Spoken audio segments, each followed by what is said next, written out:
Hello, everybody. Thank you very much for coming back to plenary. My name, as you know, is Maureen Haan. I am the President and CEO of the Canadian Council on Rehabilitation and Work, and I'm also a steering committee member for Disability and Work Canada. And it is my great pleasure to introduce you today to Minister Carla Qualtrough, the Minister of Employment, Workforce Development and Disability Inclusion. As we know, Minister Qualtrough has been an advocate for the disability community for years, and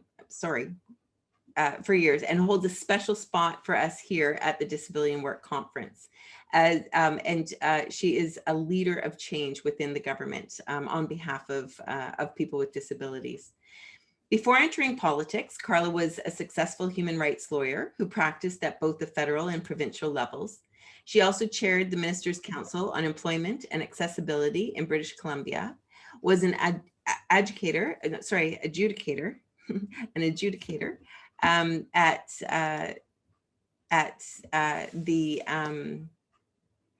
with Workers' Compensation Appeals Tribunal, and is a past president of the Canadian Paralympic Committee. Throughout the COVID-19 pandemic, Minister Qualtrough has been a leader within the Government of Canada's emergency response. She led the creation and implementation of the historic Canada Emergency Response Benefit, the CERB, the Canada Emergency Student Benefit, a one-time disability payment to Canadians with disabilities, and has made significant improvements and investments in the temporary foreign worker program. Minister Qualtrough continues her work to provide comprehensive supports to workers, students, and persons with disabilities whose lives have been significantly impacted by this pandemic. Carla, thank you so much for joining us today. Your ongoing support of this work is fundamental. We wouldn't be here without you. Thank you very much. Should I just take it away? Just take it away. Excellent. Well, first of all, thank you for having me. It's really an honor to join you for the 2020 Disability Inclusion and Work in Canada Conference. This year's theme, Strategy and Action, Pathways and Impacts, which features, of course, your Pan-Canadian strategy for disability and work, is very timely and extremely relevant. You know, since last year's conference, the world has been upended. Persons with disabilities worldwide have been disproportionately impacted by the COVID-19 pandemic.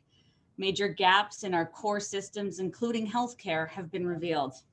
The systemic discrimination that persons with disabilities have fought tirelessly to confront has borne out in heartbreaking ways. Les personnes en situation de handicap font face à de plus grandes dépenses pour obtenir de la nourriture, des médicaments et d'autres produits de première nécessité en toute sécurité. Les services bénévoles et subventionnés ont diminué, ce qui rend l'accès aux aides plus difficile et plus coûteuse. Many persons with disabilities whose employment was precarious to begin with were the first to experience layoffs. They will also be the most challenged to return to the workforce. For many Canadians with disabilities, these new realities threaten their independence. It also risks undermining decades of work that's been done to advance the rights of persons with disabilities. And that makes the work that our government is doing in partnership, of course, with the disability community, all the more critical. From the onset, we intentionally took a disability inclusive approach to our pandemic response. We knew how our response measures would impact Canadians with disabilities, and we identified systemic gaps and challenges. We took targeted action focused on individuals, including the additional income support for students with disabilities and a one-time payment, as Maureen referenced, of $600 for persons with disabilities. And we took a more systemic approach to investments such as the $15 million into a new national workplace accessibility stream through the Opportunities Funds, and a $1.2 million investment in 5 new projects across the country through the Accessible Technology Program. These initiatives help address barriers to working in new ways. Alors que nous poursuivons notre lutte contre la pandémie et que nous nous tournons vers la relance économique, nous sommes engagés à maintenir une approche qui inclut les personnes en situation de handicap. I'm so pleased that you also heard today from Bob Ray, Canada's permanent representative to the UN, because these new realities being faced by Canada and the world also make the work that Canada is doing as a signatory to the United Nations Conventions on the Rights of Persons with Disabilities all the more critical. As you probably figured out, Bob and I are united in our commitment to advancing the inclusion of persons with disabilities. And as you may have heard, I'm not sure he shared this with you, but he really has a longstanding personal interest in disability employment and return to work issues for workers who are injured and ill. I was very proud at the onset of this pandemic that Canada was one of 138 United Nations member states and observer signatories to an international statement committing to a disability inclusive response to COVID-19. We all know that working age Canadians with disabilities have historically been disadvantaged, have been discriminated against, and continue to face significant barriers to employment. That's why we made employment a priority area in the Accessible Canada Act. That's why I'm so excited to have both employment and disability inclusion under my responsibility as a cabinet minister. And that's why one of my key areas of personal interest and focus as a cabinet minister is in the area of disability employment. So how are we addressing the barriers to employment and the full economic participation of persons with disabilities, as well as the stigma and discrimination faced by persons with disabilities looking for work, looking to advance in the jobs they have, or looking to return to work after injury or illness? Well, as a start, in September's speech from the throne, we committed to build on our progress and develop Canada's first ever disability inclusion action plan that will include a robust employment strategy for Canadians with disabilities. The Pan-Canadian Strategy for Disability and Work provides an excellent foundation for this strategy. Nous allons nous concentrer sur le soutien aux travailleurs, le soutien aux employeurs et l'analyse de rentabilité pour l'inclusion des personnes en situation de handicap. Pour les travailleurs, cela comprend des investissements ciblés dans les compétences et la formation. Comme vous le savez peut-être, nous nous sommes également engagés dans notre discours de trône à réaliser le plus important investissement de l'histoire du Canada dans le domaine de la formation. There is complete agreement in Canada and the world that skills training will be key to economic recovery. We made a down payment on that commitment last week when we announced $1.5 billion to provinces and territories for training through existing workforce development agreements. We are ensuring that a significant portion of this investment focuses on Canadians facing barriers to employment, in particular those with disabilities. For employers, we're going to focus on education and support to hire, retain, and advance workers with disabilities. While I know we always need an element of accommodation or adaptation in our toolkit, I'm keen to get employers out of this reactive mindset and into one of inclusion from the start. Here's where I think the return to work or disability management community will play a key role. I continue to believe that there's an important discussion to be had with employers to build their disability confidence by linking their efforts to accommodate injured and ill workers to hiring persons with disabilities from the onset. I also want to focus our message on the ways that hiring someone with a disability enriches a workplace, both through the creativity and innovation that workers with disabilities bring to the table, but also through the proven bottom line math of disability inclusion. Of course, we're going to work with partners such as yourselves, provinces and territories, and others to develop this strategy. You've done some great work, and I would say that you've actually done the hard work. Mon travail consiste à tirer parti de ces travaux, à fournir des ressources et à mener une conversation nationale sur les pratiques d'intégration des personnes en situation de handicap dans le marché du travail. Before I conclude, I'd like to give a shout out to the COVID-19 Disability Advisory Group. The members have had a hand in all aspects of our pandemic response and ensured our policies considered, respected, and incorporated the interests and needs of persons with disability. And of course, a special thanks to Maureen for her work on this group. What keeps me up at night is how to keep people with disabilities from falling through the cracks as we move forward. La pandémie de la COVID-19 est une crise, mais elle a aussi créé des opportunités.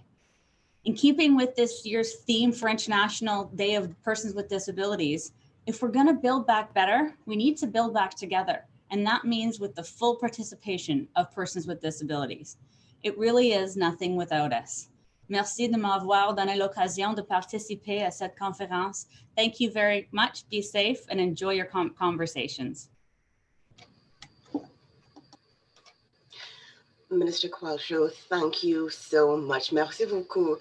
It's always a pleasure to listen to you speak, since we know that you speak not only from a policy or political framework position, but from an even more solid position, and that is from a position of lived experience.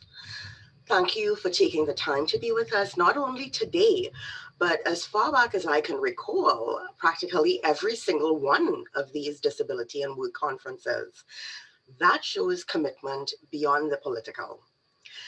Thank you again, and I dare say we look forward to seeing you in person at the conference next year. I think we all look forward to doing anything in person next year.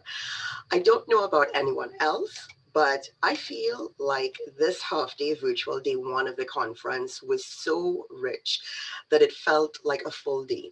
Congrats again to the steering committee and all those who've tirelessly worked to support the committee to make this happen. Ambassador Bob Ray this morning said that disability inclusion is the last frontier that humanity has to overcome. To say that we are all in full agreement is an understatement. So we've come to the end of day one with our focus on looking at the big picture through the lens of our current opportunities as well as challenges. We've covered major initiatives from selected provinces, had part one of the discussions about income security for persons with disability, heard, most importantly, the experiences of the community with lived experience in relation to work given our current reality, and also try to tease out how we could use the COVID-19 recovery to increase employment of persons with disabilities. And that was just day one. Many jurisdictions, whether local, national, or international, are using the phrase, as Minister just mentioned, build back better, to project a vision of what our post-COVID world may look like. Ambassador Ray actually referred to what my grandmother would call a come to the creator moment, since building back better may not necessarily be enough. So we have to project ourselves even further. It was heartening to hear several speakers use the term intersectionality. I recalled last year when someone used the phrase and many people expressed that they had genuinely never heard the term before, didn't know the word or what it meant. And this year at the conference, it was used many times. As we wrap up, I'd like to remind everyone that the conference will resume tomorrow, November the 26th at 12:30 to 3:30 Eastern. So make sure you mark that in your time as well, with the theme, Progress in the Workplace. Don't miss it. I'd also like to acknowledge that today is the start of the 16 days of activism against gender-based violence. And as the data shows, many people, primarily female identified persons, risk injury and in some instances, disability due to gender-based violence. So as I end on behalf of the steering committee, thanks again to all of you for participating. Thanks again to everyone who has supported to make this day happen. And thanks again to the steering committee who made the magic happen today and every day. Another MC will lead us through the day tomorrow, but we look forward to seeing you there. Be safe and enjoy the rest of your day. Thank you.